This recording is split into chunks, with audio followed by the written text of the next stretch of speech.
Nggak usah, Pak. Udah, suara saya udah jelas ya? Assalamualaikum warahmatullahi wabarakatuh.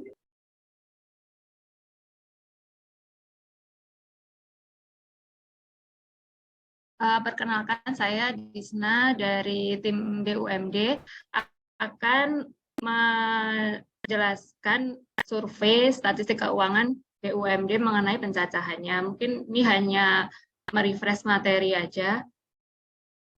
Dibagi menjadi 3, yaitu pendahuluan, tata cara pengisian kuesioner, dan validasi serta penegasan. Yang pertama mengenai konsep dan definisinya, tadi sudah dijelaskan oleh Mbak Nita di updating bahwa yang dicacah pada survei BUMD ini adalah perusahaan yang memiliki modal atau saham daerah minimal 51%, dan yang dicacah ini adalah bukan cabang. Jadi cabangnya sekarang sudah dikeluarkan dari direktori. Yang survei tahun lalu masih banyak yang mencacah cabang.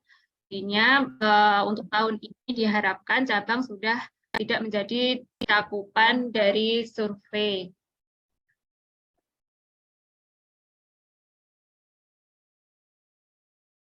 Kemudian data yang dikumpulkan yaitu laporan keuangan perusahaan yang memuat laporan keuangan tahun 2021 dan 2022.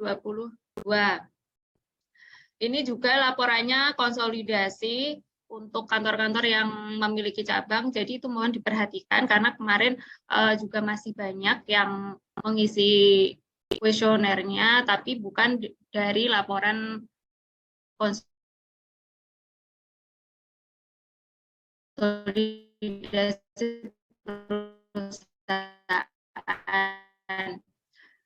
Jadi laporan keuangannya tadi ada tambahan PMTB. Kuesioner yang digunakan yaitu BUMD 2023, bisa di-download pada link yang tersedia, disertai dengan pedoman dan direktorinya juga sudah ada di tersebut. Cakupan survei sudah cukup jelas tadi dijelaskan oleh Mbak Nita. Terus jadwal kegiatannya, survei dimulai pencacahannya pada Maret sampai dengan Juli, 31 Juli 2023. Kemudian pengiriman dokumennya atau upload itu juga Maret sampai Juli, pengolahan Juli sampai September, penyusunan publikasinya Oktober sampai Desember, nanti rilisnya 18 Desember. Dimohon untuk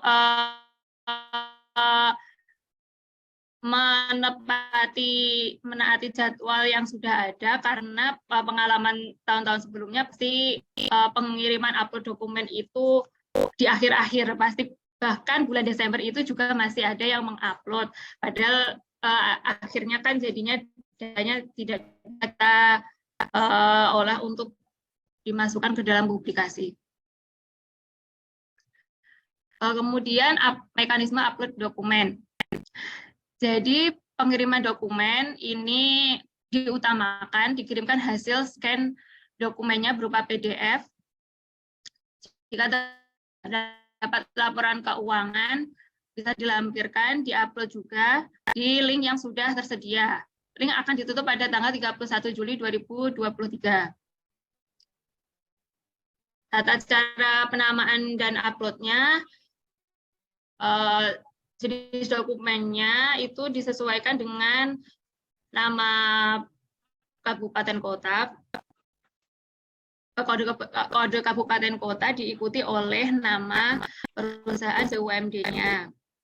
Jadi yang merekap dokumen di pusat juga tidak kebingungan karena itu banyak sekali untuk satu Indonesia. Jadi dan itu sudah disediakan folder masing-masing untuk provinsi masing-masing. Jadi diharapkan uploadnya di folder yang sudah kami sediakan. Kemudian pengisian kuesioner validasi. Untuk blok 1 pengenalan tepat ini sama seperti tahun-tahun sebelumnya, berisi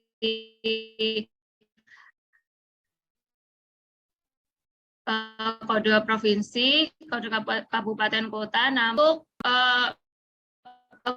ini harus diisi. Bila ada perubahan nama lengkap perusahaan bisa diganti di situ, ditulis yang benarnya. Alamat juga bisa diupdate. Kemudian kontak person ini juga wajib diisi. Jadi tolong ini sampai dengan nomor teleponnya harus ada isian. Kemudian blok 2 keterangan perusahaan.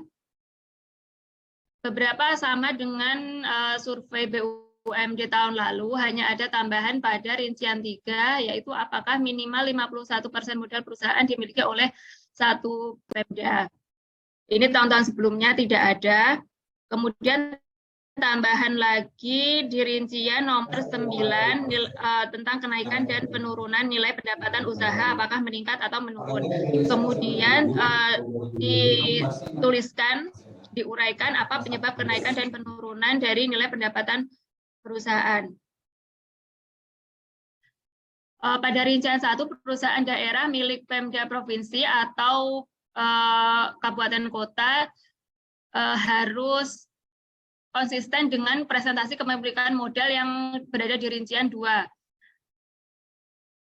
Kemudian untuk kegiatan perusahaan, ini di sini disediakan tiga rincian 5, 6, 7 untuk mengisi kegiatan ke-1, 2, dan 3. Yang ke-1 itu diutamakan untuk kegiatan perusahaan yang utama, jadi memiliki share terhadap pendapatan yang paling besar. Untuk produk perusahaan juga dituliskan yang jelas. Kemudian untuk jumlah tenaga kerja ini juga harus terisi. Kemudian untuk blok 3, laporan keuangan perusahaan, terdiri dari aset dan kewajiban. Kalau aset terdiri dari aset lancar dan tidak lancar. Aset lancar harus merupakan penjumlahan dari rincian 1 sampai 5. Aset tidak lancar penjumlahan dari rincian investasi, aset tetap, dan aset tidak lancar lainnya.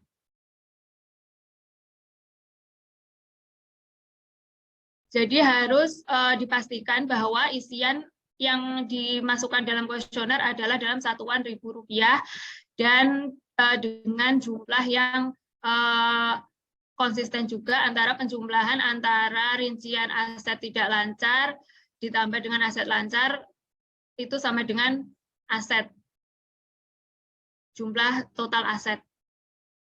Kemudian rincian kewajiban dan ekuitas. Ini merupakan penjumlahan dari rincian kewajiban terdiri dari kewajiban jangka pendek dan jangka panjang. Yang ekuitas terdiri dari rincian 1 sampai 8.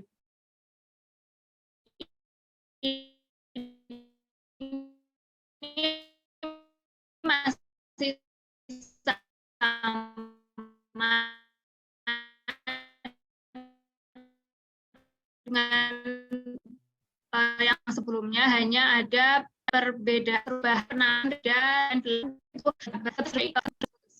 sebelumnya saldo laba ini banyak yang mengisinya itu salah, jadi sebenarnya ditulis saldo laba ini merupakan laba ditahan akhir periode. Ini tertera pada 3 di laporan laba rugi. Ini juga harus dipastikan bahwa isian dalam satuan ribu rupiah dan memastikan jumlah aset yang tadi total aset PAN ditambah dengan ekuitas. Saldo laba ini nanti bisa dilihat pada rincian laba rugi, laba ditahan akhir periode yang ada pada laporan laba rugi. Kemudian blok 3, laporan keuangan perusahaan, ini terdiri dari pendapatan usaha dan beban usaha. Pendapatan usaha yang harus terisi itu minimal pada pendapatan usaha utama. Kemudian beban usaha nanti dikurangi beban usaha akan ketemu nilai laba rugi usaha.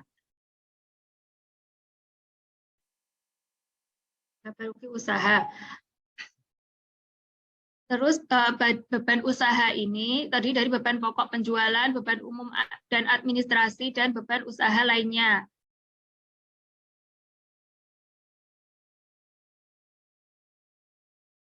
Pastikan bahwa isian dalam satuan ribu rupiah dan pastikan jumlah-jumlahnya ini benar.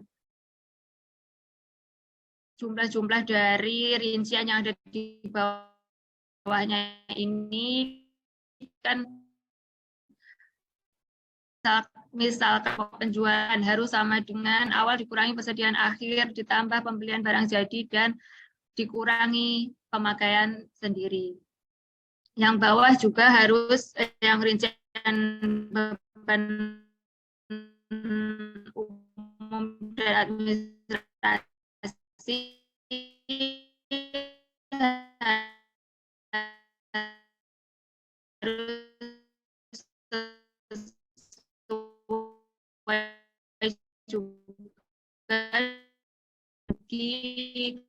Putus-putus, Mbak. Sinyalnya ya, Mbak.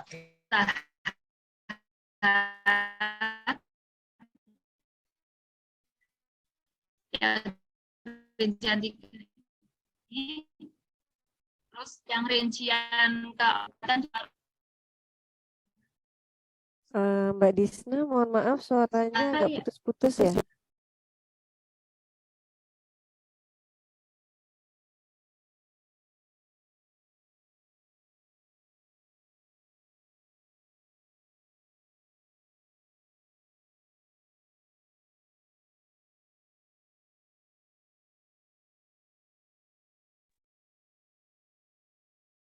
tes.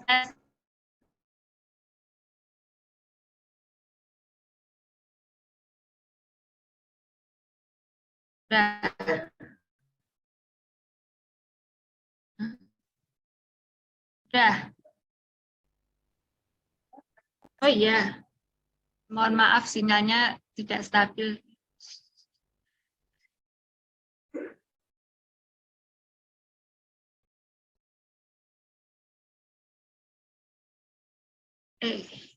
Jadi pada blok 3 yang rincian blok 3 laporan keuangan perusahaan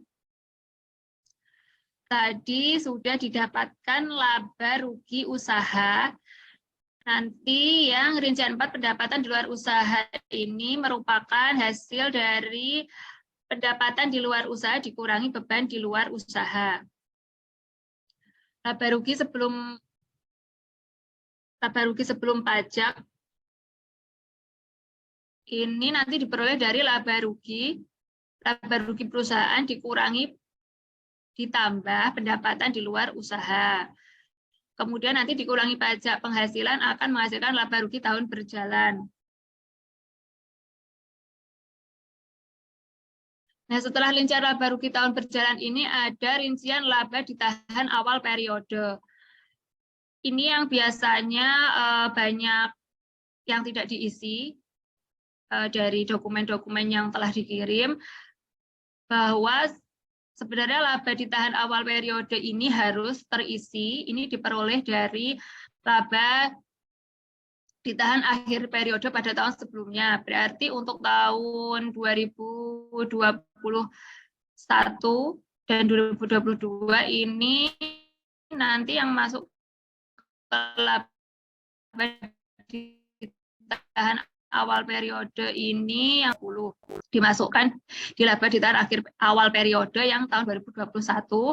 Nanti ketemu ditambah dengan dividen, ditambah dengan CSV atau CSR dan rincian lainnya akan mendapatkan nilai laba ditahan akhir periode tahun 2021 ini menjadi laba ditahan awal periode pada tahun 2022.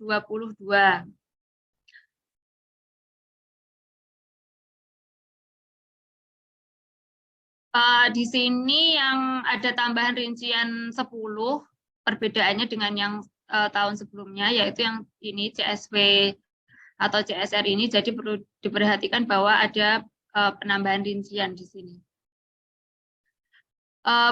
Ini ada tambahan pada survei tahun ini, blok 4, yaitu pembentukan modal tetap bruto perusahaan.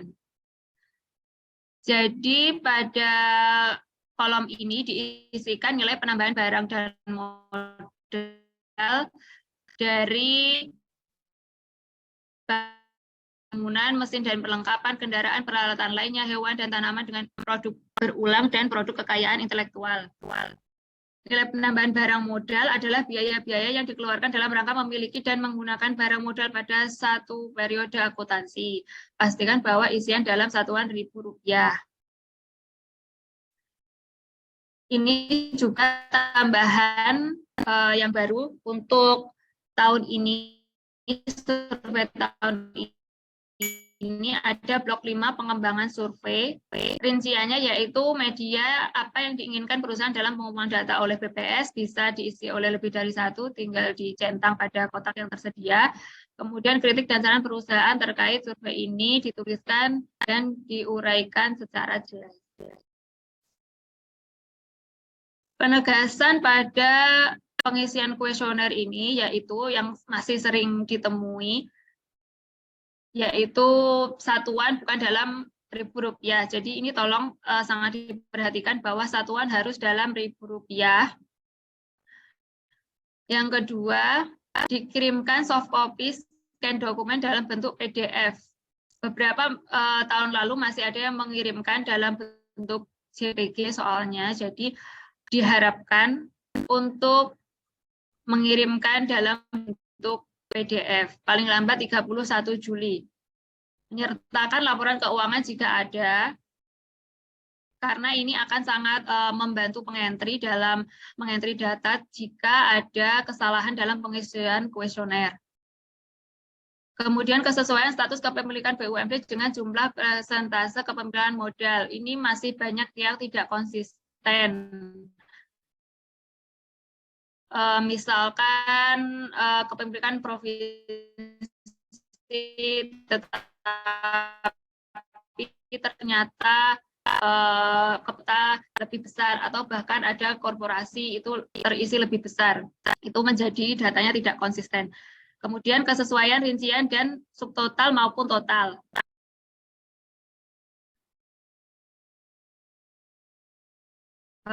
Terima kasih. Berikut yang bisa saya sampaikan untuk materi survei statistik keuangan BUMD tahun 2023. Assalamualaikum warahmatullahi wabarakatuh.